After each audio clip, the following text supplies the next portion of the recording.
Looking back in retrospect, can you think of anything that kind of put you on the path towards pursuing an interest in philosophy, psychology? It's kind of strange because from a young age, I was always at the bottom set of everything, in school. It was always assumed by my teachers that my capabilities were quite low. And because I have like a couple learning disabilities as well, I didn't have a lot of self-esteem. And so as I grew up, I had various tutors, but there's one in particular because at the time I didn't know how to read and everyone else did. But at the time, she was basically like, well, the first thing we need to do is to make sure that you can read because that's one of the most important things that you could possibly do, the most important skill. And so, we read a few books and, at the time it were quite basic child sort of books. But I suppose because I was at that same tutor for a number of years. And as I grew with her, I suppose, in my learning, she sometimes brought up psychology and philosophy because, well, I started writing short stories when I went to see her. And it was based off of the game Hitman. There's a few games in the franchise now, but I was really into that. And I was like, well, I want to make up my own sort of mission, my own sort of story.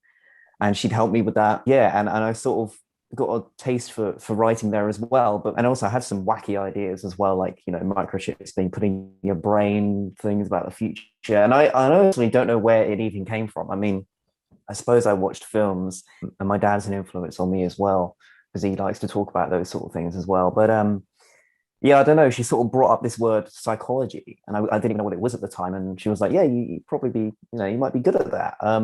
Yeah, I didn't know what it was, and then sort of as I grew, I started looking into that more. I think it started off with watching films basically because I'd watch, The Silence of the Lambs, Seven, a lot of crime thrillers, and I don't know. It was never sort of this conscious thing with me. It's sort of this thing that grew with me as I grew. I just became so inspired by films that I remember it was probably the Dark Knight trilogy that got me thinking about the philosophy of the story because when I sort of write whatever I write and think whatever I think, I sort of combine everything that I've learned or think into one. I have most of my interest in philosophy, I suppose, but which is inconvenient in a sense because I'm doing a psychology degree at the moment.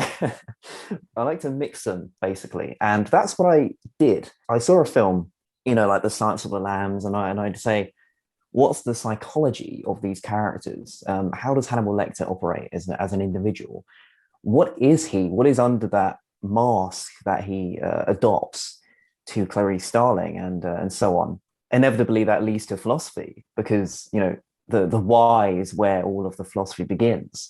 And so I suppose it began from a mixture of things. My tutor, my dad, and I suppose trying to get ahead in school because I was so far back. And that just sort of led me on a mission, I suppose, to be on the same level as other people, because back then I really wasn't. And, hopefully I am now. But I suppose that's not for me to judge entirely because it's a difficult question. It's a mixture of things, I'd say. People, films, and then later books as well, which, flourished it entirely. So hopefully I've explained that well enough.